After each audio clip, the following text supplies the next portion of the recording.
Pria asal Afrika datang ke gedung Pakuan doakan Eril. Bertemu langsung Ridwan Kamil, Atalia terharu. Ratusan hingga ribuan masyarakat masih terus berdatangan ke rumah Gubernur Jawa Barat Ridwan Kamil untuk mendoakan Emeril Khan Mumtaz. Doa dukungan dan ucapan bela sungkawa pun terus berdatangan kepada keluarga Ridwan Kamil, baik dari pejabat, tokoh negara maupun masyarakat. Bukan hanya dari masyarakat Indonesia yang berduka atas kehilangan putra Ridwan Kamil, namun ada seorang warga negara asing pun turut bersedih dan mendoakan Eril. Terlihat dari story Instagram ibunda Eril, Atalia Praratia, mengunggah seorang pria dari Afrika yang datang langsung ke gedung Pakuan. Pria asal Afrika tersebut mendoakan Eril yang meninggal usai tenggelam di sungai Ari, Swiss. Niat mulia pria asal Afrika itu pun mendapat apresiasi dari istri Ridwan Kamil.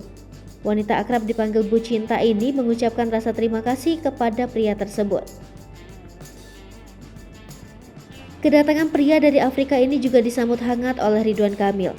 Keduanya tampak saling berinteraksi di halaman gedung Pakuan Bandung. Sementara hanya doa dan keikhlasan yang kini bisa dilakukan Ridwan Kamil dan keluarga untuk melepas putra kebanggaan Emeril Khan Mumtaz.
Hai pemirsa Sri Popo TV, jangan lupa komen, like, dan subscribe, serta tonton terus berita-berita terupdate lainnya ya.